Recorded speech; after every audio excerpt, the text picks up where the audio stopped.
দর্শক, আপনারা দেখতে পাচ্ছেন এই মুহূর্তে ব্যারিস্টার তুরিন আফরোজকে বের করা হচ্ছে।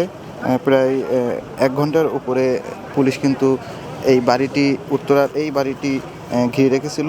এখন এই মুহূর্তে তাকে বাইরে আনা হচ্ছে। আমরা জানতে পেরেছি তাকে গ্রেপ্তার করা হয়েছে এবং এখন গ্রেপ্তার করে নিয়ে যাওয়া হবে। ব্যারিস্টার তুরিন আফরোজ, আপনারা জানেন যে বৈষম্য বিরোধী ছাত্র আন্দোলনে ছাত্র হত্যা মামলায় তাকে গ্রেপ্তার করা হয়েছে। উত্তরা পশ্চিম থানা ছাড়াও নীলফামারীতেও তার বিরুদ্ধে একাধিক মামলা রয়েছে বলে আমরা জানতে পেরেছি। রাত 10টার দিকে কিন্তু তার বাসায় অভিযান চালায় পুলিশ। আর এই মুহূর্তে আপনারা দেখতে পাচ্ছেন তাকে নিয়ে যাওয়া হচ্ছে, গাড়িতে তোলা হচ্ছে। 2013 সালের ফেব্রুয়ারি মাসে তুরিন আফরোজকে আন্তর্জাতিক অপরাধ ট্রাইব্যুনালের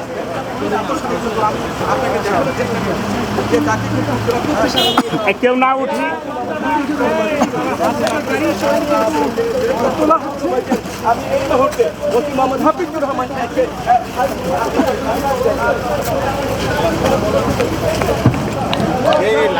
ভাই ভাই ভাই ভাই ভাই ভাই একটু পিছান পিছান, পিছিয়ে যাই পিছিয়ে যাই পিছিয়ে যাই পিছিয়ে যাই পিছিয়ে যাই পিছিয়ে যাই।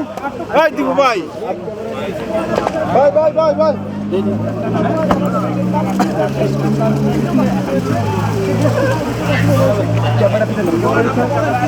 বললে বলেন।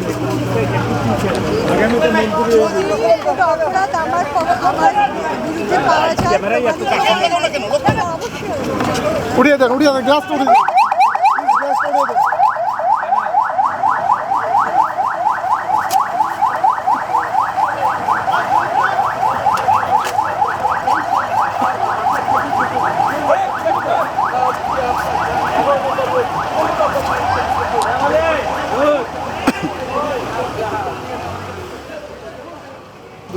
সালের ফেব্রুয়ারি মাসে ব্যারিস্টার তুরিন আফরোজ আন্তর্জাতিক অপরাধ ট্রাইব্যুনালের প্রসিকিউটর নিযুক্ত করে সরকার।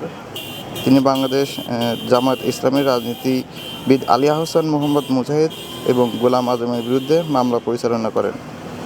দেখতে পাচ্ছেন এই মুহূর্তে পুলিশ তাকে কিন্তু নিয়ে যাচ্ছে গ্রেপ্তার করে।